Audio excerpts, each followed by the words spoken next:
प्यारे विद्यार्थियों नमस्कार। मैं राकेश खेदर, व्याख्याता रसायन विज्ञान, बुढ़ा पब्लिक स्कूल बुढ़ापुर। अपन बात कर रहे थे अणुसंख्यक गुणधर्म की और दो अणुसंख्यक गुणधर्म पढ़ लिए थे। एक अणुसंख्यक वाष्प दाब में आपेक्षिक अवनमन और दूसरा क्वथनांक में उन्नयन। आज अपना तीसरा है हिमांक में अवनमन। इनको 3 टॉपिकों में पढ़ेंगे। सबसे पहले अपन बात करेंगे हिमांक की। हिमांक का अर्थ क्या होता है? वह ताप जिस पर पदार्थ के द्रव और ठोस दोनों अवस्थाओं का वाष्प दाब क्या होता है? समान होता है, तो आप उसको क्या बोलते हैं? द्रव का हिमांक कहलाता है। तो सबसे पहले आपको इसकी किसके बारे में पता होनी चाहिए? परिभाषा के बारे में क्या होना चाहिए? पता होना चाहिए। क्या परिभाषा कही है मैंने? वह ताप जिस पर पदार्थ के ठोस और द्रव दोनों अवस्थाओं का वाष्प दाब समान होता है, द्रव का हिमांक कहलाता है। सबसे पहले आपको याद है। अब इसको मैं एक उदाहरण से समझा रहा हूं, वो उदाहरण समझ में आ गया, थ्योरी आप खुद लिख सकते हो और फिर ग्राफ भी आपको समझना है। देखिए, ये मैंने पात्र लिया,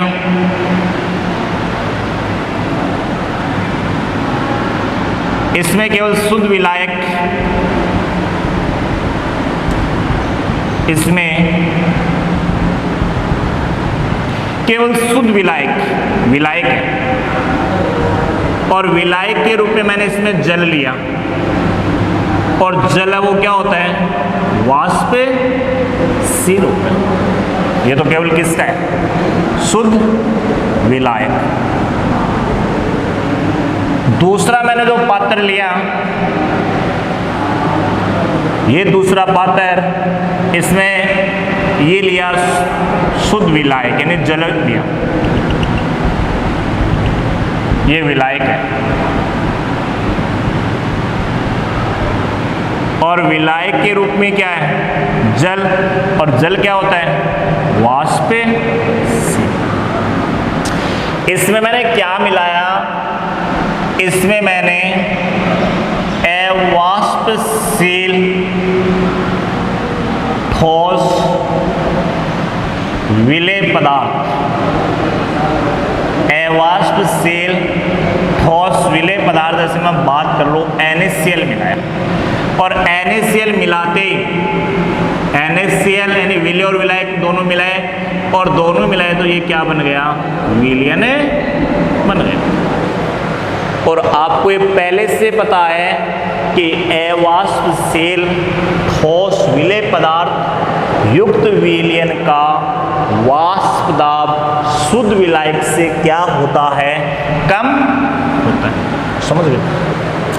अब देखो बच्चों, ये जो ग्राफ जो मैंने डायग्राम बनाया, एक तो मैंने शुद्ध विलायक पात्र में लिया और एक पात्र में मैंने शुद्ध विलायक जल में क्या मिला दिया?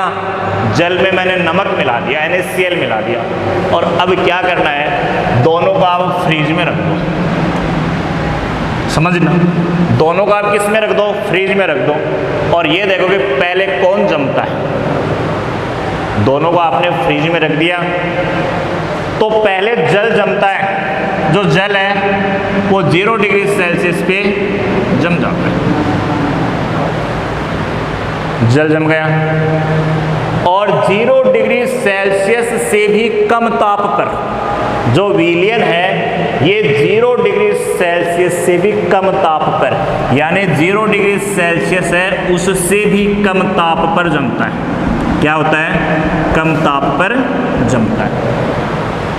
ये तो जल तो 0 डिग्री सेल्सियस पे जम रहा है और ये विलयन 0 डिग्री सेल्सियस से भी क्या?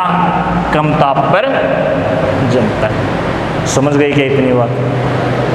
तो आप ये बता दो कि जो टेम्परेचर है, जो ताप है, वो किसका ज़्यादा है? विलायक का जो टेम्परेचर है, विलायक का ताप तो क्या है? विलायक का ताप तो ज़्यादा है और विलयन का जो ताप है वो विलयन का ताप क्या है? कम है। कम क्यों है? क्योंकि विलयन विलायक से कम ताप पर जमता है। जैसे जल 0 डिग्री सेल्सियस पे जम गया और ये विलयन 0 से भी कम टेम्परेचर पर जमता है, तो टेम्परेचर कम ही तो हुआ। आपको दोनों ग्राफ से ये पता चल गया, दोनों ग्राफ से आपके पास ये जो दोनों डायग्राम है, इससे आपके पास इतना पता चला कि शुद्ध विलायक का हिमांक, शुद्ध विलायक का जो हिमांक है वो क्या होता है? ज़्यादा होता है। और विलयन का जो हिमांक है वो हिमांक क्या होता है? कम होता है। या मैं दूसरे तरीके से ऐसे बोल दूं कि जो विलयन है ये विलयन विलायक से कम ताप पर जमता है। ये विलयन इस विलायक से कम ताप पर जमता है। समझ गए क्या? शुद्ध विलायक का जो हिमांक है उसे मैं T0F से दर्शा रहा हूँ। शुद्ध विलायक का हिमांक को किससे दर्शाऊंगा? T0F। और विलयन के हिमांक को किससे दर्शा रहा हूँ? TF से दर्शा रहा हूँ। और दोनों का जो डिफरेंस होता है ना, हिमांक में हम डेल्टा TF से दर्शाते हैं। वहाँ बी लिख रहे थे, यहाँ एफ लिख रहे हैं, ये डिफरेंस है। वहाँ बॉइलिंग पॉइंट था या फ्रीजिंग पॉइंट है।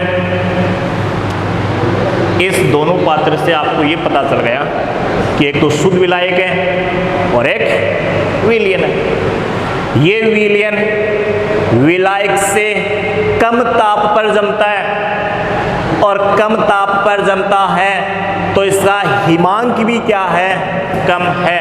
और ये अधिक ताप पर जमता है तो इसका हिमांक भी क्या है? ज़्यादा है। विलायक के हिमांक को किससे दर्शाते हैं? T0F से दर्शाते हैं। और विलयन के हिमांक को किससे दर्शाएंगे? TF से दर्शाएंगे। और हिमांक की अवनमन उसे डेल्टा TF से दर्शाएंगे। समझ गए क्या? देखिए, अब मैं आपको ग्राफ से समझा रहा हूँ। ग्राफ समझ लेना। इस ग्राफ में भी कई स्टूडेंट गलती करते हैं क्योंकि पढ़ते वक्त तो ध्यान देते नहीं हैं और फिर गलती करते हैं। देखिए, वाष्प दाब और किसके बीच? सबसे पहली बात तो दिमाग में ये बैठा लेना कि क्वथनांक में तो टेम्परेचर बढ़ा रहे थे तो ग्राफ इधर चल रहा था। क्वथनांक में यूनियन में ताप में वृद्धि कर रहे थे तो ग्राफ इधर चल रहा था। हिमांक में टेम्परेचर में क्या हो रही है? विलयन के टेम्परेचर में क्या हो रही है? कमी हो रही है। तो ग्राफ इधर से आएगा। क्वथनांक में इधर से चल रहे थे और हिमांक में इधर से आएगा। सुनो, ये कोई टेम्परेचर, मैंने कह दिया ये कोई टेम्परेचर है, ये ले लिया। इस टेम्परेचर पर विलायक है, इस टेम्परेचर पर आपके पास ये द्रव विलायक है। इस द्रव विलायक का वाष्प दाब इतना, ध्यान से समझ लेना कि इस टेम्परेचर पर द्रव विलायक का वाष्प दाब ये है। इसका टेम्परेचर क्या करें? कम करें, इधर चलेंगे और इधर चलेंगे तो ये द्रव विलायक किस में बदल जाएगा? टेम्परेचर घटाते चलेंगे तो ठोस में बदलेगा। एक ऐसा टेम्परेचर आएगा जिसमें द्रव विलायक किस में बदल जाएगा? ठोस में बदल जाएगा। तो दिमाग में बैठ रहा है हिमांक है, इसमें इधर चल रहे हैं, टेम्परेचर इधर तो बढ़ रहा है और टेम्परेचर कम इधर हो रहा है। ये किसी ताप पर द्रव विलायक का वाष्प दाब है और टेम्परेचर इधर चल रहा है, कम हो रहा है। ये द्रव विलायक इस टेम्परेचर पर, ये द्रव विलायक किस में बदल गया? ठोस में बदल गया। द्रव विलायक यानी ये लिक्विड इस टेम्परेचर पर किस में बदल गया? ठोस में बदल गया। ये लिख दिया। ये द्रव विलायक और द्रव विलायक के लिए क्या लिखते हैं? T0F, ये तो लिखते हैं। इसको फिर देख लेना कि किसी ताप पर द्रव विलायक का वाष्प दाब ये है, और इसको ठोस में बदलना है तो इधर चल रहे हैं, टेम्परेचर घटा रहे हैं। इस टेम्परेचर पर ये द्रव किस में बदल गया? ठोस में बदल गया, यानी सॉलिड में बदल गया। ये लिक्विड किस में बदल गया? सॉलिड में बदल गया। तो इसको, इस टेम्परेचर को मैंने क्या कह दिया? T0F कह दिया। समझ गए क्या? इस टेम्परेचर पर विलायक का तो ये विलयन का वाष्प दाब तो कमी तो होता है। मान लिया कि ये किसका है? ये विलयन का वाष्प दाब है। किसका? विलयन। ये विलयन द्रव विलयन है। इस विलयन को किस में बदलना है? ठोस में बदलना है। और ठोस में बदलेंगे तो देखना ये टेम्परेचर घटा रहे हैं। किसको दर्शाता है ये? यहाँ के बाद ये स्थिति है, सॉलिड को दर्शाती है। इस टेम्परेचर पर ये किस में बदल गया? ठोस में बदल गया। तो ये विलयन के लिए क्या लिखूं? विलयन के लिए TF लिख दिया। विलायक के लिए मैंने क्या लिखा? T0F। विलयन के लिए मैंने क्या लिखा? TF लिख दिया। देखिए, ये तो इसका वाष्प दाब हो गया, और ये दोनों का जो डिफरेंस है वो क्या है? Delta P। और इन दोनों का डिफरेंस क्या है? दोनों का डेल्टा TF। इस ग्राफ से आप ये बता दो कि TF विलयन का टेम्परेचर तो क्या है? कम है, और विलायक T0F जो विलायक है इसका टेम्परेचर क्या है? ज़्यादा है। समझ गए ये बात? मैंने क्या कहा है? पूरे का रिजल्ट यही है कि जब आप विलायक में अवाष्पशील विलेय पदार्थ मिला रहे हो तो वो विलयन बन गया।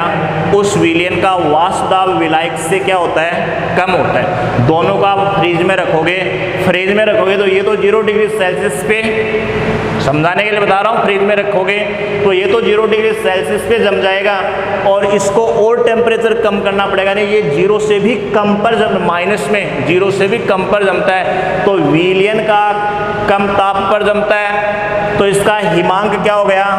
कम हो गया। इसका हिमांक क्या हो गया? ज़्यादा हो गया। विलयन का जो हिमांक है वो TF से दर्शाते हैं, और विलायक का T0F से दर्शाते हैं। और ग्राफ में मैंने क्या कहा? ये कोई टेम्परेचर है। इस टेम्परेचर पर द्रव विलायक का वाष्प दाब ये है, और ये द्रव विलायक टेम्परेचर घटाते जाओगे तो इस पॉइंट पर ये ठोस में बदल जाएगा। वो पॉइंट तो T0F हो गया। ये किसी विलयन का वाष्प दाब है, और ये विलयन इस पॉइंट पर किस में बदल गया? सॉलिड में बदल गया। तो ये TF है। दोनों का डिफरेंस क्या हो गया? डेल्टा TF हो गया। तो ये क्या है? हिमांक में अवनमन डेल्टा TF है। ग्राफ समझने हैं, मानो ये दोनों आपको डायग्राम समझने हैं। डायग्राम समझाने के बाद आपको ग्राफ समझना है। ये किसके लिए? ये तो विलयन के लिए। ये विलायक है, ये विलायक है। इतनी स्थिति में तो क्या है? द्रव है, और फिर किस में बदल गया? सॉलिड में बदल गया। आपको इस ग्राफ के बारे में पता होना चाहिए। अपना इसका जो नेक्स्ट टॉपिक होगा इसी को आगे बढ़ाएंगे तो इस ग्राफ की जरूरत पड़ेगी। ये ग्राफ आप अच्छी तरह समझ लेना, किसी को भी कोई डाउट नहीं होना चाहिए, तो इसको ध्यान से